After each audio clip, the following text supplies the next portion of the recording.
നമോ നാരായണായ നമോ ഭഗവതേ വാസുദേവായ ഓം ശ്രീകൃഷ്ണായ നമ. ശ്രീമദ്ഭാഗവത മഹാപുരാണം പ്രഥമസ്കന്ധം 18-ാമത്തെ അധ്യായം. ഇതിൽ 24, 25, 26, 27 4 ശ്ലോകം ഇപ്പോൾ പറയാം. ശ്രീഹരേ നാരായണ.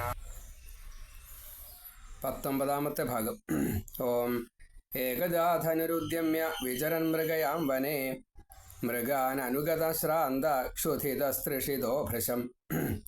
ഏകദ ഒരു ദിവസം ധനുഹു ഉദ്യമ്യ ധനുസിനെ വില്ലിനെ ഉയർത്തിയിട്ട് വില്ലെടുത്തിട്ട് വനത്തിൽ മൃഗയ വേട്ടയ്ക്കായിക്കൊണ്ട് വിചരൻ അങ്ങനെ അതൊരു ആചാരമാണ്. ഇവിടെ ചരിച്ചു എന്നാണ് അർത്ഥം, എങ്കിലും അതൊരു ആചാരമാണ്. അതുകൊണ്ട് വ്യാഖ്യാതാവ് ആചരിച്ചും കൊണ്ട് എന്ന് പ്രത്യേകം പറഞ്ഞു. നായാട്ട് എന്നുള്ളത് ഈ ക്രൂരമൃഗങ്ങളെ വധിക്കാനും അതേപോലെ തന്നെ ആഹാരത്തിന് വേണ്ടിയിട്ട് മാന മുയൽ എന്തൊക്കെയാ വെച്ചാൽ അതൊക്കെ ആഹരിക്കാനും ആഹാരം സംഭരിക്കാൻ. അപ്പോൾ ഇങ്ങനെയാണ് വേട്ട. അപ്പോൾ വേട്ട എന്ന് പറയുമ്പോൾ വെറും മൃഗങ്ങളെ മാത്രം ഒന്ന് കണക്കാക്കണ്ട, ആ കാട്ടിലുള്ള സസ്യങ്ങളുടെ എന്തെങ്കിലും സംഭരിക്കാനും അതിനുപയോഗിക്കാറുണ്ട്. അതും വേട്ടയുടെ കൂട്ടത്തിൽ കഴിയും. സൈന്യത്തോട് കൂടിയിട്ടാണ് പോവുക. ഇപ്പോൾ രാജാവ് വല്ലാതെ കൊണ്ട് ടെൻഷൻ പിടിച്ചിരിക്കുക, അതുപോലുള്ള ചില ബുദ്ധിമുട്ടുകൾ. അപ്പോൾ അത് പരിഹരിക്കാൻ ഇതൊരു വിനോദം, മൃഗയാ വിനോദം, അങ്ങനെയും പതിവുണ്ട്. അങ്ങനെ വേട്ട എന്നുള്ളത് അനവധി തരത്തിൽപ്പെട്ടതാണ്. മൃഗാൻ ഇങ്ങനെ വേട്ടയ്ക്ക് പോകുമ്പോൾ മൃഗങ്ങളെ അനുഗത അങ്ങനെ മൃഗങ്ങളുടെ പിന്നാലോട് ഭൃശം ഏറ്റവും ശ്രാന്ത അങ്ങനെ കുറച്ചൊരു ക്ഷീണിച്ചവനായി, ക്ഷുധിത വിശന്നവനായി, തൃഷിത ദാഹിച്ചവനായി. പരീക്ഷത്തിന്റെ കാര്യമാണ് ഇത്രയും നേരം പറഞ്ഞത്. ഇവിടെ ഇപ്പോൾ പരീക്ഷിത്ത് എന്നുള്ള പേര് പറഞ്ഞില്ല എന്ന് മാത്രമേ ഉള്ളൂ. ഏകദ ഒരു ദിവസം ധനുഹു ഉദ്യമ്യ പരീക്ഷിത്ത് ധനുഹു ഉദ്യമ്യ പരീക്ഷിത്ത് ഈ വില്ലും എടുത്തുകൊണ്ട്, ഇപ്പോൾ വില്ല് മാത്രമല്ല വില്ലിൻ്റെ കൂടെ മറ്റു ആയുധങ്ങളൊക്കെ ഉണ്ട്, വാള് പരിച കുന്തം ഒരുട്ടൊക്കെ ഉണ്ട്, അതെല്ലാം ഉണ്ട്. അതേപോലെ വിചരൻ അത് ഒരു എന്താണ് ചരിക്കുക, ഇതൊരു ആചാരമായിട്ട് ഞാനത് ചെയ്യുകയാണ്. എന്താ ചെയ്യുന്നത്?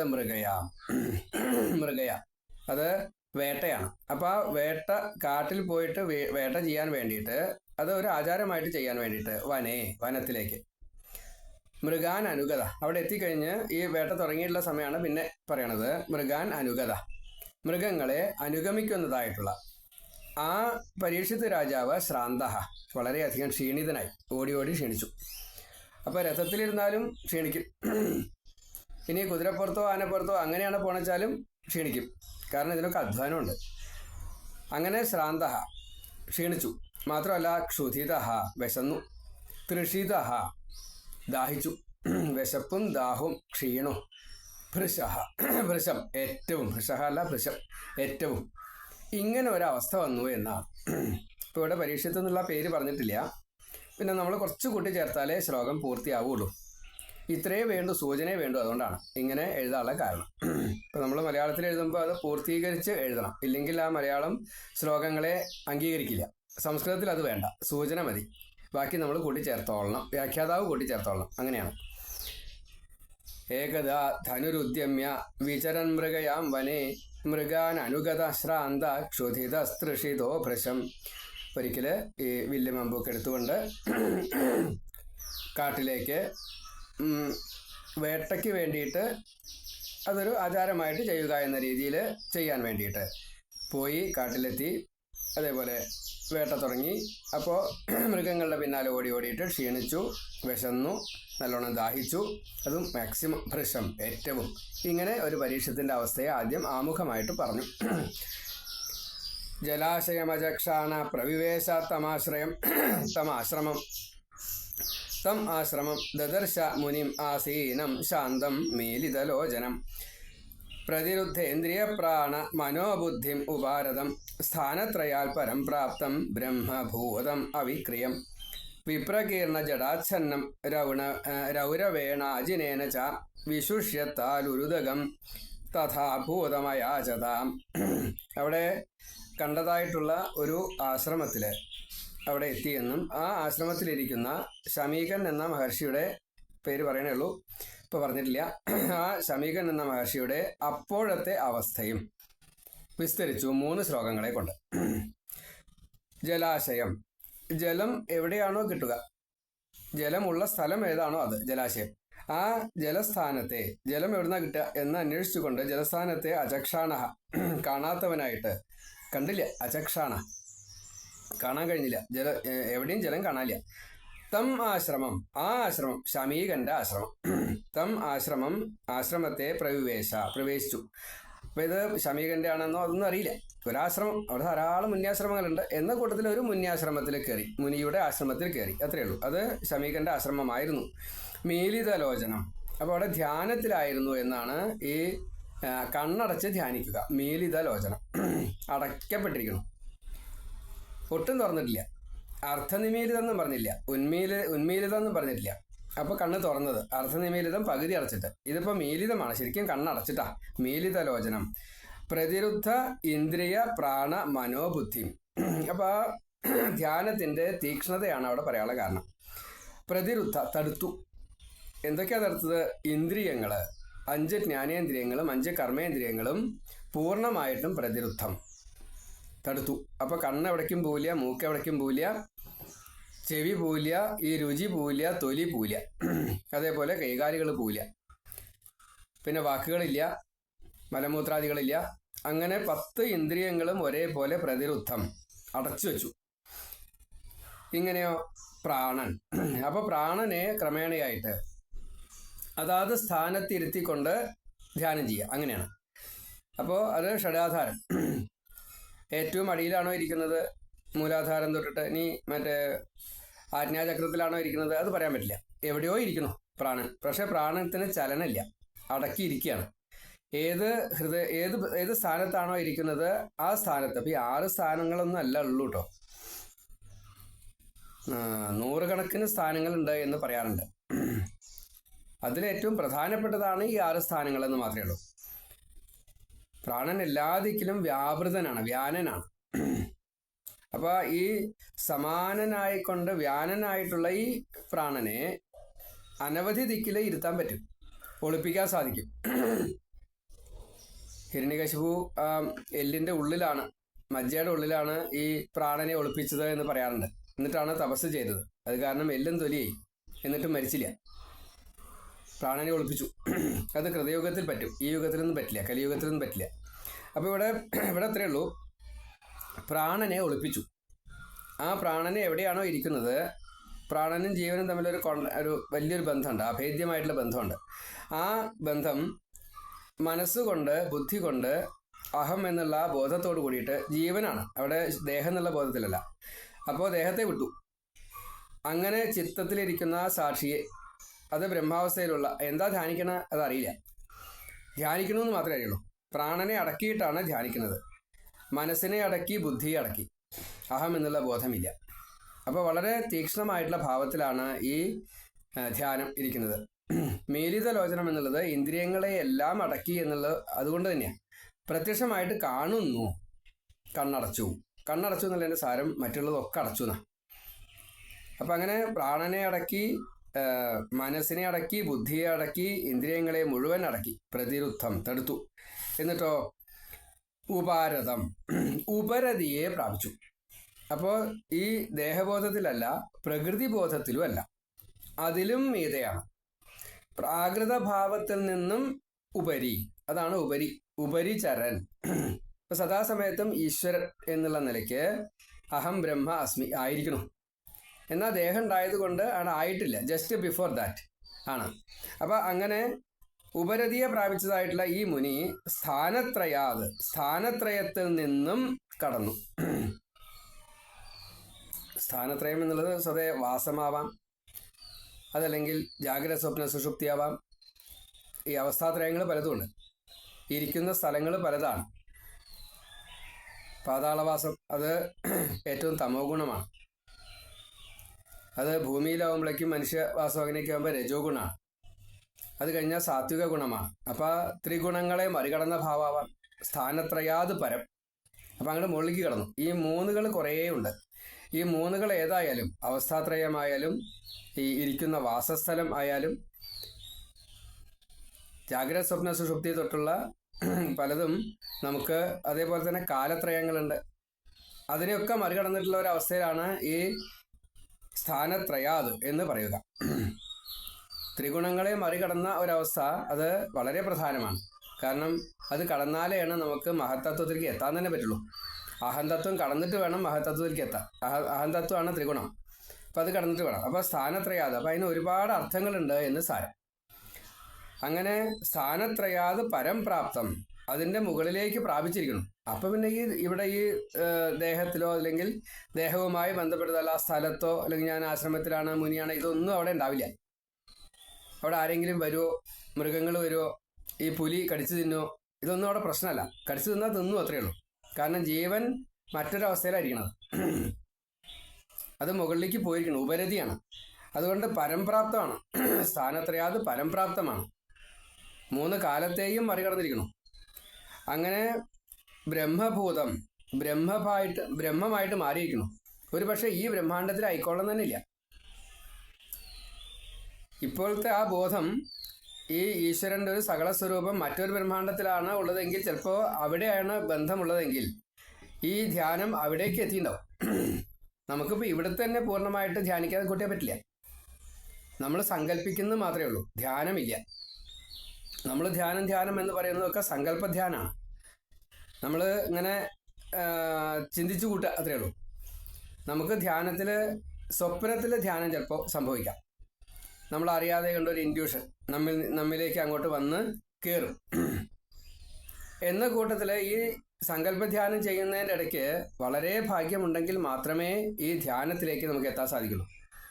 ഇപ്പം നമ്മൾ കുട്ടിക്കാലത്ത് വായിച്ചതായിട്ടുള്ള ഒരു നമ്മുടെ മനസ്സിനെ നേരിട്ട് വല്ലാതെ കണ്ട് ഹഠാത് ആകർഷിച്ച എന്തെങ്കിലും ഒന്ന്, അത് പിന്നെ ലേശം ഓർമ്മ ഉണ്ടായില്ല.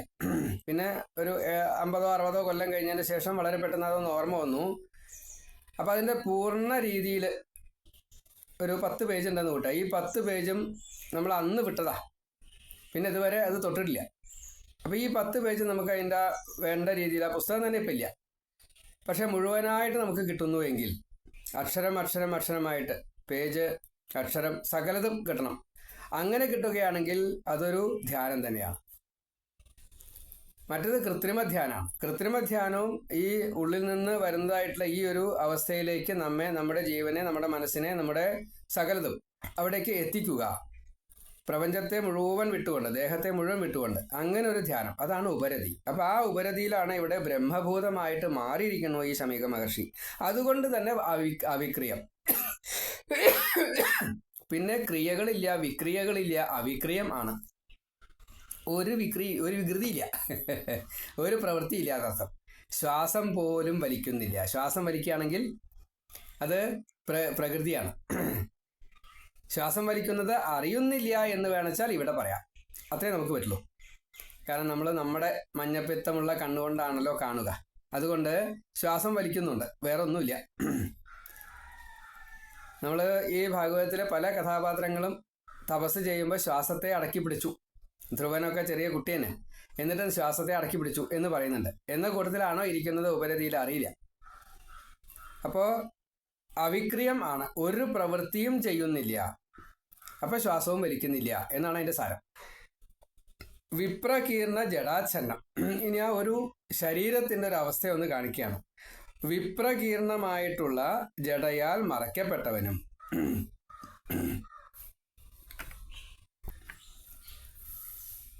പ്രകീർണം എന്ന് പറഞ്ഞാൽ പരത്തി അല്ലെങ്കിൽ ചെതറി കിടക്കുക. തലമുടിയിൽ ശ്രദ്ധിച്ചിട്ടില്ല എന്നേ അർത്ഥമുള്ളൂ. തലമുടി ഇങ്ങനെ ജട പിടിച്ച തലമുടിയാണ്, അതിങ്ങനെ പരന്നിങ്ങനെ കിടക്കുന്നുണ്ട്. അത് ഒരു പക്ഷേ താഴെ വരെ ഉണ്ടാവാം. തലയിൽ കെട്ടിവെച്ചിട്ടുണ്ടാവാം കുറച്ച്, ബാക്കിയുള്ളത് ഇങ്ങനെ ചെതറി കിടക്കുന്നുണ്ടാവാം. എന്ന് വെച്ചാൽ അതിൽ ശ്രദ്ധയില്ല, തലമുടിയിൽ ശ്രദ്ധയില്ല എന്ന് മാത്രമേ ഉള്ളൂ. അതാണ് വിപ്രകീർണ ജഡാച്ഛന്നം. ഛന്നം എന്ന് പറഞ്ഞാൽ മറയ്ക്കപ്പെട്ടത്. അപ്പം മുഖത്തും തലമുടി വന്നിട്ടുണ്ടാവാം. ഈ ജഡ ഇങ്ങനെ മൊത്തം കണ്ണടച്ചിട്ടാണ് ഇരിക്കുന്നത്, ഇടയിൽ കൂടെ കാണുകയാണ്. ഈ തലമുടിയുടെ ഇടയിൽ കൂടെ കാണുക. ജഡ 4 പുറം ഇങ്ങനെ കിടക്കുകയാണ്. അപ്പോൾ കുറച്ച് ദിവസമായി എന്ന് സാരം. അപ്പോൾ അങ്ങോട്ട് തുടങ്ങിയതല്ല, നമ്മളെ പോലെ ഒരു അരമണിക്കൂറോ അല്ലെങ്കിൽ 3 മണിക്കൂറോ അല്ല, ദിവസങ്ങൾ കുറച്ചായി. അതുകൊണ്ടാണ് ഇങ്ങനെ തലമുടിയുടെ ഈ ഭാഷ പറയാനുള്ള കാരണം, വിപ്രകീർണം. അതുകൊണ്ട് തന്നെ നമുക്ക് ആ ഒരു ഇരിപ്പിൻ്റെ ദിവസത്തിൻ്റെ എത്ര കാലമായി എന്നുള്ളത് നമുക്ക് ചിന്തിക്കേണ്ടിയിരിക്കണം. അത്രയും കൂടുതൽ കാലമായി. അതുകൊണ്ടാണ് വിപ്രകീർണ ജഡാച്ഛന്നം, ജടയാൽ മറയ്ക്കപ്പെട്ടിരിക്കുന്നു. പിന്നെയോ രൗരവേണ, രുരു അതൊരു മൃഗമാണ്. രുരു കുറച്ചൊരു കടിച്ചു തിന്നണതായിട്ടുള്ള ഒരു പുഴു എന്നൊക്കെ പറയാം. അങ്ങനെ ഒരു മൃഗം ഒന്ന് കൂട്ടി ആദ്യം, അത്രേ ഉള്ളൂ. രൗരവേണ, രുരു എന്ന ആ മൃഗത്തെ പോലെ, അല്ലെങ്കിൽ ആ മൃഗത്തിന്റെ രൗരവേണ, രുരു എന്ന ആ മൃഗത്തിന്റെ, ഇവിടെ എന്താ വെച്ചാൽ അജിനേന എന്നാണ്. അജിനം എന്ന് വെച്ചാൽ ചർമ്മം, തൊലി. അജിനം എന്നുള്ളത് ആ ദേഹത്തിന്റെ തൊലിയാണ്. അപ്പോൾ രുരു എന്ന മൃഗത്തിന്റെ തോലാണ് അദ്ദേഹം ഇരിക്കാൻ വേണ്ടിയിട്ട് പീഠമാക്കിയത്. രുരു സാധാരണ നമ്മൾ പുഴുവർഗത്തിലാണ് പറയുക. അത് വലിയ പുഴുവായിരിക്കാം, അല്ലെങ്കിൽ മൃഗമായിരിക്കാം, എന്താ ആയിക്കോട്ടെ, ഒരു മൃഗം അങ്ങനെ കൂട്ടിയാൽ മതി. നമ്മൾ സാധാരണ എങ്ങനെയാ പറയുക വെച്ചാൽ മാനിന്റെ തോല് ഇങ്ങനെയൊക്കെയാ പറയാറ്. എന്ന കൂട്ടത്തിലൊരു മൃഗമായിരിക്കാം. അപ്പോൾ പുഴുവിന് അങ്ങനെ തോലില്ലല്ലോ, അപ്പോൾ അതുകൊണ്ട് പുഴുവല്ല. അപ്പോൾ നമുക്ക് മറ്റേ മൃഗം എന്ന് കൂട്ടാം. അങ്ങനെ ഒരു മൃഗം. അപ്പം അതിൽ ഏതാ ചാവാം. ഇനിയിപ്പോൾ ഈ വലിയ പല്ലിയാണെച്ചാലോ അത് പുഴുവർഗത്തിലാണ് പെടുക. വലിയ പല്ലി, കാലൊക്കെ ഉണ്ടേനി, ഏഴജന്തു എന്നുള്ള നിലയ്ക്കാണ് വരിക, കാലുണ്ടേനി. അത് ഇപ്പം നമ്മുടെ പല്ലിയെ നമുക്കിങ്ങനെ തൊലിയായിട്ടിരിക്കാൻ പറ്റില്ല. പക്ഷെ മുതലാണെങ്കിലോ പറ്റൂലോ. എന്ന കൂട്ടത്തിൽ മറ്റേ അതുപോലത്തെ എന്തെങ്കിലും ഒരു മൃഗം, നമുക്ക് അതിന് ആ മൃഗം ഏത് എന്നുള്ളതോ അതൊന്നും വിഷയമില്ല. ഒരു മൃഗത്തിന്റെ തോലിലാണ് ഇരിക്കുന്നത്. കാട്ടുവിഭവമാണല്ലോ. ഇലയിലിരിക്കാം, മരത്തിന്റെ തൊലിയിലിരിക്കാം, മൃഗത്തിന്റെ തോല് ഉണക്കി അത് അങ്ങനെ ഇരിക്കാം. അതിൽ ആ മാംസമോ അല്ലെങ്കിൽ അങ്ങനെ ഗന്ധങ്ങളോ ഒന്നും ഇല്ലാത്ത രീതിയിൽ ആക്കാൻ സാധിക്കും. അത് കാറ്റത്തിട്ട് ഉണക്കാം, വെയിലത്തിട്ട് ഉണക്കാം, വെള്ളത്തിലിട്ട് ശുദ്ധീകരിച്ചിട്ട് ഉണക്കാം. അങ്ങനെ പലതും ഉണ്ട്. അത് എങ്ങനെയോ ശുദ്ധീകരിച്ചു എന്ന് കൂട്ടിയാൽ മതി. അപ്പോൾ അതിലാണ് ഇരിക്കുന്നത്. അങ്ങനെ രൗരവേണ അജിനേന, ഈ മൃഗത്തിന്റെ തോലിലാണ് ഇരിക്കുന്നത്. ഛന്നം മാത്രമല്ല, അതിങ്ങനെ വസ്ത്രം ആയിട്ട് ഉടുക്കുന്നതും അതുതന്നെയാണ്. ഇതേപോലെയുള്ള ഒരു മൃഗത്തിന്റെ തോല് കൊണ്ട് വസ്ത്രം ആയിട്ട് ഉടുത്തിരിക്കണം. ശാന്തം, പരമശാന്തമായിട്ട്. കാരണം ഇങ്ങനെ ധ്യാനത്തിലിരിക്കുന്ന ഒരാൾക്ക് ശാന്തി തന്നെയാണ് സദാസമയത്തും. ശരീരവും ശാന്തമാണ്, മനസ്സും ശാന്തമാണ്. അവിടെ ക്ഷോഭം ഇല്ല. ആസീനം, ഇരിക്കുകയാണ്, ഇരുന്ന് ധ്യാനിക്കുകയാണ്. അങ്ങനെ മുനിയും മനനം ചെയ്യുന്നുമുണ്ട്. അതുകൊണ്ടാണ് മുനി. അപ്പം മനനം ചെയ്യുക വെച്ചാൽ നമ്മൾ നേരത്തെ പറഞ്ഞു അവിക്രിയം. അവിക്രിയമായതുകൊണ്ട് ഈ ധ്യാനത്തിൽ ക്രിയകളൊന്നും പാടില്ല. പക്ഷേ ഭഗവത് പരം ആയതുകൊണ്ട് അതിനെ കർമ്മം എന്ന് പറയാറില്ല. അതുകൊണ്ട് മുനിയും ഋഷിയും എന്നൊക്കെ പറയാം. കാരണം അത് തന്നെയാണ്, വേറെ ഒന്നും ചിന്തിക്കണില്ല. ഭഗവാന്റേതായ എന്തോ നാമം ജപിച്ചാൽ മതി. അപ്പോൾ ആ നാമത്തിന്റെ ലീലകളൊക്കെ സ്മരിച്ചാൽ മുനി ആയി, ഋഷിയും ആയി. എന്തെങ്കിലും പുതിയതായിട്ട് കണ്ടുപിടിച്ചു കഴിഞ്ഞാൽ ഋഷിയും ആയി. ദദർശ, ഈ പരീക്ഷിത് രാജാവ് ഇങ്ങനെയുള്ള മുനിയെ കണ്ടു. ദദർശ വിശിഷ്യത്താലു, വിശേഷേണ ശുഷ്യത്തായിരിക്കുന്ന താലുവോട് കൂടിയതായിട്ട്. അതായത് ഏറ്റവും മെലിഞ്ഞ് എല്ലും തോലും മാത്രമായിരിക്കുന്നു എന്ന് സാരം. അങ്ങനെ വല്ലാത്തൊരു അവസ്ഥയിലാണ് ആ മുനിയുടെ. അതുവരെ വിശുഷ്യത്താലു, ഇവിടെ അർത്ഥം കൊടുത്തിരിക്കുന്നത് വിശേഷേണ ശുഷ്യത്തായിരിക്കുന്ന താലുവോട് കൂടിയവനായിട്ട്. താലുമൂലം, ഈ തൊണ്ട ഇവിടെ ഇങ്ങനെ അതിങ്ങനെ വരണ്ടിരിക്കുകയാണ്. അപ്പോൾ അത് ഉണങ്ങി ഒന്നിങ്ങനെ വലിഞ്ഞു. രാജാവിൻ്റെ ഒരു അവസ്ഥയാണ്. മുനിയാണ് കണ്ടത്. മുനിയെ കണ്ട ഈ രാജാവിൻ്റെ അവസ്ഥയാണ് വിശുഷ്യത്താൽ, വളരെയധികം. ഇപ്പം നേരത്തെ നമ്മൾ പറഞ്ഞു ക്ഷീണിച്ചു, വല്ലാതെ കണ്ട് വിയർത്തു, അതേപോലെ തന്നെ വിശപ്പുണ്ട്, ദാഹമുണ്ട്. അങ്ങനെ ക്ഷീണവും വിശപ്പും ദാഹവും തളർത്തിയതായിട്ടുള്ള അദ്ദേഹത്തിൻ്റെ അപ്പോഴത്തെ അവസ്ഥ വളരെയധികം ഉണങ്ങി വലിഞ്ഞതായിട്ടുള്ള താലുമൂലം. അപ്പോൾ ജലം ഒട്ടുമില്ല ആ കണ്ഠത്തിൽ. തൊണ്ട ഇങ്ങനെ വരണ്ടു എന്ന് പറയില്ലേ, ആ തൊണ്ട വരണ്ടതിനെയാണ് വിശുഷ്യ താലു എന്ന് പറയാം. അതുകൊണ്ട് തന്നെ തഥാഭൂതം, അങ്ങനെ ഇരിക്കുന്നതായിട്ടുള്ള, തഥാ അഭൂതം, ആ സമയത്ത് അങ്ങനെ സംഭവിച്ചതായിട്ടുള്ള. എന്താ സംഭവിച്ചത്? ദാഹം കൂടി. അപ്പോൾ താലുമൂലം വരണ്ടു, മെലിഞ്ഞു, അത് ചുക്കി ചുളിഞ്ഞു. അപ്പോൾ അത് ദാഹം തീർത്തല്ലാതെ കണ്ട് ഇനി അത് നിവരില്ല. അങ്ങനെ വിശേഷേണ വളരെയധികം ശോഷിച്ചു. ആ താലുമൂലം വറ്റി വരണ്ടിരിക്കണു, തൊണ്ട വരണ്ടിരിക്കണു.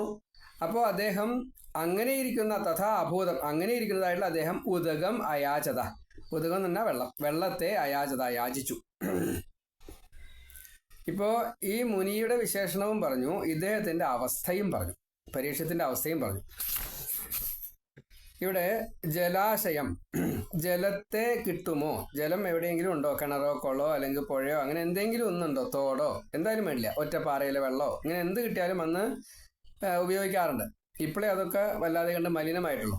അപ്പം അങ്ങനെയല്ല, അവിടെ ആ സമയത്ത് കാട്ടിലാണ്, മുന്യാശ്രമങ്ങളുള്ള സ്ഥലങ്ങളാണ്. അപ്പോൾ അവിടെയൊക്കെ ഇതൊക്കെ കിട്ടും, സ്വാഭാവികമായിട്ട് കിട്ടും. നോക്കുമ്പോൾ അവിടെ അന്വേഷിച്ചപ്പോൾ ഒന്നും കിട്ടിയില്ല. അങ്ങനെ ജലാശയം അചക്ഷാണ, ജലാശയത്തെ അന്വേഷിച്ചു പോകുന്നതായിട്ടുള്ള ഈ പരീക്ഷത്ത് രാജാവ് ക്ഷീണിച്ചപ്പോൾ മൃഗത്തിനെ വിട്ടു. മൃഗങ്ങളെ ഇങ്ങനെ വേട്ടയാടി കൊണ്ടാണ് ഇങ്ങനെ പോകുന്നത്. അപ്പൊ അതിൽ പ്രത്യേകം പറയുന്നുണ്ട്, ഒരു മൃഗത്തിന്റെ പിന്നാലെ കുറച്ച് അധികം ഓടി. വേട്ടയ്ക്ക് അങ്ങനെ ഒരു നിയമമുണ്ട്, കൊല്ലാൻ വേണ്ടിയിട്ട് പോവുകയാണ് എങ്കിലും ഒരു മൃഗം അതിനൊരു പരിധിയുണ്ട്, ആ പരിധി വരെ ഒപ്പം ചെല്ലാം. അത് കഴിഞ്ഞിട്ട് വീണ്ടും അത് ജീവനെ രക്ഷിക്കാൻ വേണ്ടിയിട്ട് ഓടുകയാണെങ്കിൽ അതിൻ്റെ പിന്നാലെ അങ്ങനെ ഓടാൻ പാടില്ല. അത് സിംഹമായാലും ശരി, മാനായാലും ശരി, തിന്നാനുള്ളതായാലും ശരി, വധിക്കാനുള്ളതായാലും ശരി, ഒരു പരിധി കഴിഞ്ഞാൽ പിന്നാലെ ചെല്ലാൻ പാടില്ല. ആ നിയമത്തെ ഈ ഉത്സാഹം കൊണ്ട് വീര്യം പ്രകടിപ്പിക്കാനുള്ള അതേപോലെ ഒരു കോംപ്ലക്സുകളൊക്കെ ഉണ്ട്, പലതുണ്ട്. മൃഗത്തോടായാലും കോംപ്ലക്സൊക്കെ വരും. അപ്പോൾ അങ്ങനെ പിന്നാലെ ഓടിക്കഴിഞ്ഞാൽ നാശാണ് ഫലം. വേട്ടയ്ക്ക് കുറേ നിയമങ്ങളുണ്ട്, നമ്മൾ ഉദ്ദേശിക്കുന്ന പോലെ വേട്ടയാണ് ചെയ്യാനൊന്നും പാടില്ല. അപ്പോൾ ഇവിടെ ഈ നിയമത്തെ തെറ്റിച്ചതായിട്ടുള്ള ഭാവത്തിലാണ് ഈ പരീക്ഷത്ത് രാജാവ് ഉണ്ടായിരുന്നത് എന്ന് പറയുന്നുണ്ട്. അവിടെ ജലാശയം അചക്ഷാണ്. ഈ ക്ഷുധിതനാണ്, ശ്രാന്തനാണ്, തൃഷിതനാണ്. അപ്പോൾ തൃഷിതൻ ദാഹമുള്ളയാള്, ക്ഷുധിതൻ വിശപ്പ് ഉള്ളയാള്, ശ്രാന്ത ക്ഷീണിച്ചയാള്, എല്ലാ അർത്ഥത്തിലും വിവശനായിരിക്കുന്നു. അപ്പോൾ ജലം കുടിച്ചു കഴിഞ്ഞാൽ ആ ക്ഷീണം മാറും. ജലാശയം അചക്ഷാണ്, ജലത്തെ അന്വേഷിച്ചു. പിന്നെയോ പ്രവേശിച്ചു. തം ആശ്രമം, ഈ മുനിയുടെ പേര് പറഞ്ഞിട്ടില്ല, ശമീകന്റെ ആശ്രമത്തിലാണ് പ്രവേശിച്ചത്. ആ മുന്യാശ്രമത്തിൽ പ്രവേശിച്ചു. ദദർശ മുനിം, ആ സമയത്ത് മുനിയെ കണ്ടു. ആസീനം, ഇരിക്കുന്നതായിട്ടാണ് കണ്ടത്. ശാന്തനായിട്ടുള്ള ഒരു ഭാവത്തില്. മീലിതലോചനം, കണ്ണടച്ച് ധ്യാനിക്കുകയാണ്. പ്രതിരുദ്ധ, ശരിക്കും തടുത്തിരിക്കുന്നു. എന്തിനെയൊക്കെ തടുത്തിരിക്കണു? അത് മീലിതലോചനം എന്നായാൽ തന്നെ ആയിരിക്കണു, എന്നാലും അതിൻ്റെ ബാക്കിയുള്ളതൊക്കെ പറയാണ്. ഇന്ദ്രിയം, 10 ഇന്ദ്രിയങ്ങളെയും തടുത്തു. പ്രാണനെ തടുത്തു. എവിടെയാണോ പ്രാണൻ ഇരിക്കുന്നത് അവിടെ തന്നെ ഇരിക്കണം, പിന്നെ അവിടുന്ന് അങ്ങോട്ട് മുകളിലേക്കോ താഴത്തേക്കോ ഇല്ല. അങ്ങനെ മനസ്സിനെ തടുത്തു. മനസ്സ് ചഞ്ചലചിത്തമാണ്, ആ മനസ്സിനെ തടുത്തു. ഭഗവാങ്കലാണ് ഇരിക്കുന്നത്. ബുദ്ധിയെ തടുത്തു. പിന്നെ അങ്ങോട്ടും ഇങ്ങോട്ടും ഈ വിശകലനം ചെയ്യുന്നില്ല. അതേപോലെ ഉപരതിയാണ്. പ്രാകൃത ഭാവം മുഴുവനെ വിട്ടു. പ്രകൃതിയിലൊന്നും എന്ത് തന്നെ സംഭവിച്ചാലും, ദേഹത്തിന് സംഭവിച്ചാലും മറ്റൊന്ന് എന്തായാലും, അവിടെ വെള്ളപ്പൊക്കം വന്നു എന്ന് കൂട്ടുക, ഇദ്ദേഹം മരിക്കില്ല. അതാണ് അങ്ങനെയുള്ള ഉപാരതി പ്രാപിച്ചിരിക്കണം. ഉപരതിയാണ്. സ്ഥാനത്രയാത്, അതിന്റെ കാരണം ഇതാണ്. കാലം അവസ്ഥ തുടങ്ങിയിട്ടുള്ള കാലം അവസ്ഥ ഗുണം വളരെ പ്രധാനമാണ്. അതിനെ മറികടന്നിരിക്കണം. സ്ഥാനത്രയാത്. പിന്നെ പരംപ്രാപ്തം, അതിന്റെ മാക്സിമത്തിലുള്ള ബ്രഹ്മാവസ്ഥയിൽ ഈ ജീവൻ എത്തിയിരിക്കുന്നു. ധ്യാനത്തിലാണ്. ബ്രഹ്മഭൂതം, ബ്രഹ്മം എന്നുള്ള അവസ്ഥയിലേക്ക് എത്തിയിരിക്കണം. അവിക്രിയം, ഒരു കർമ്മവും ഇല്ല. അപ്പോൾ ശ്വാസം വലിക്കണില്ല എന്ന് തന്നെയാണ്. വിപ്രകീർണ ജഡാച്ഛന്നം, പരത്തിയിട്ടതായിട്ടുള്ള, അതിങ്ങനെ ആകെ കൂടി ജട പിടിച്ചിട്ടുള്ള തലമുടിയാണ്. അതിങ്ങനെ 4 പുറത്തേക്കും വീണ് കിടക്കുന്നുണ്ട്, മുഖത്തും വീണ് കിടക്കുന്നുണ്ട്. അങ്ങനെ മൊത്തം ഒരു വസ്ത്രം കൊണ്ട് മറച്ച പോലെ ഈ ജട അല്ലെങ്കിൽ തലമുടി 4 പുറവും കിടക്കണം, മറയ്ക്കപ്പെട്ടിരിക്കണം. ജട പിടിച്ച തലമുടിയാൽ 4 പുറവും മറയ്ക്കപ്പെട്ടിരിക്കുന്നു. വിപ്രകീർണ ജടാച്ഛന്നം, അതിനെക്കുറിച്ച് ശ്രദ്ധിക്കണേ ഇല്ല. അതാണ് രൗരവേണ അജിനേനച്ച. ഇവിടെ രുരു എന്നുള്ളതിന് കൃഷ്ണമൃഗം എന്ന് പ്രത്യേകം അർത്ഥമൊക്കെ കൊടുത്തിട്ടുണ്ട് കേട്ടോ. കൃഷ്ണമൃഗത്തിന് രുരു എന്നാണോ പറയുക വെച്ചാൽ അറിയില്ല, എന്തെങ്കിലും അവിടെ. അപ്പോൾ നമുക്ക് അത് വിഷയമല്ല. ഒരു മൃഗത്തിന്റെ തോല എന്ന് കണക്കാക്കിയാൽ മതി. അതുകൊണ്ടാണ് ഞാൻ ആ സമയത്ത് വ്യാഖ്യാനത്തിൽ അങ്ങനെ പറയാനുള്ള കാരണം. കൃഷ്ണമൃഗം എന്നുള്ള ആ ഒരു ആയിക്കോട്ടെ, വിരോധമില്ല. കൃഷ്ണമൃഗമായി കഴിഞ്ഞാൽ പിന്നെ അവിടെ വേറെ ഒന്നും വേണ്ട. എന്തെങ്കിലും ആവട്ടെ, അത് വിഷയമല്ല. അപ്പോൾ അവിടെ ഒരു മൃഗത്തിൻ്റെ തോല് രൗരവേണ അജിനേന ച. അപ്പം അത് എന്ത് ചെയ്തു? മൃഗത്തിൻ്റെ തോല് വസ്ത്രമായിട്ട് എടുത്തിട്ടുണ്ട്, അതേപോലെ തന്നെ പീഠമായിട്ട് ഇരിക്കാൻ എടുത്തിട്ടുണ്ട്. രൗരവേണ അജിനേന ച വിശുഷ്യത്താലുഹു.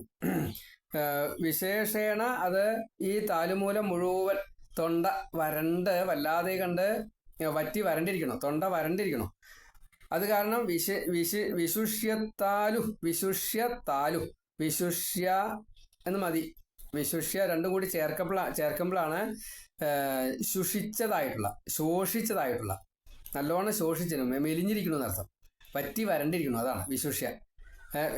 താലു, അവിടെ ഈ താലുമൂലം തൊണ്ട വരണ്ടിരിക്കണം, ഉണങ്ങി വരണ്ടിരിക്കണം. അപ്പം അദ്ദേഹം ഉദകം ചോദിച്ചു. ഉദകം, വെള്ളത്തെ. തഥാ അഭൂതം, അങ്ങനെ ഇരിക്കുന്നതായിട്ടുള്ള അങ്ങനെ സംഭവിച്ച തഥാ അഭൂതം, അങ്ങനെ സംഭവിച്ചതായിട്ടുള്ള അഭൂതം. അയാചത, യാചിച്ചു, വെള്ളത്തിനെയാണ് യാചിച്ചത്. ഉദകം അയാചത. അപ്പം ഇങ്ങനെ മുനി ഇരിക്കുന്ന ആശ്രമത്തിലേക്ക് പരീക്ഷിത്ത് വളരെ ക്ഷീണിതനായിട്ട് അവിടെ ചെന്നു. മുനിയുടെ ഒരു വിശേഷണങ്ങളൊക്കെ പറഞ്ഞു. ധ്യാനത്തിലാണ്, ഉപരതിയിലാണ് ഇരിക്കുന്നത്. അപ്പം അദ്ദേഹം അവിടെ ചെന്നു വെള്ളം ചോദിച്ചു. ഈ ഉപരതിയിലാണ് ഇരിക്കുന്നത് എന്നുള്ള സ്വതേ രാജാവിന് അറിയാം. പക്ഷെ ആ സമയത്ത് ആ അറിയും എന്നൊരവസ്ഥയിലേക്ക് രാജാവ് എത്തിയില്ല. അതാണ് അവിടെ വീക്ക്നെസ്. ഈ ക്ഷീണവും വിശപ്പും ദാഹവും ഈ മുനിയുടെ അപ്പോഴത്തെ അവസ്ഥയെ അറിയാൻ സ്വതവേ കഴിവുള്ള ആ രാജാവിന് അവിടേക്ക് എത്താൻ സാധിച്ചില്ല. അതാണ്, അതിനെയാണ് ഈ 4 ശ്ലോകങ്ങളെ കൊണ്ട് പറഞ്ഞത്. ഏകദാ ധനുരുദ്യമ്യ വിചരൻ മൃഗയാം വനെ മൃഗാൻ അനുഗത ശ്രാന്ത ക്ഷുധിത സ്തൃഷിതോ ഭൃശം ജലാശയമചക്ഷാണ പ്രവിവേശ തം ആശ്രമം ദദർശ മുനിം ആസീനം ശാന്തം മീലിതലോചനം പ്രതിരുദ്ധ ഇന്ദ്രിയ പ്രാണ മനോ ബുദ്ധിം ഉപാരതം സ്ഥാനത്രയാത് പരം പ്രാപ്തം ബ്രഹ്മഭൂതം അവിക്രിയം വിപ്രകീർണ ജടാച്ഛന്നം രൗരവേണ അജിനേന ച വിശുഷ്യത്താലുഹു ഉദകം തഥാ അഭൂതം അയാചത. ഇങ്ങനെ 4 ശ്ലോകങ്ങൾ പറഞ്ഞു. 24 to 27. 19ാമത്തെ ഭാഗമായിട്ട് പ്രഥമ സ്കന്ധത്തിലെ 18ാമത്തെ അധ്യായത്തിൽ. ഇനി ബാക്കിയുള്ളത് അടുത്തതിൽ പറയും. നാരായണ നാരായണ നാരായണ.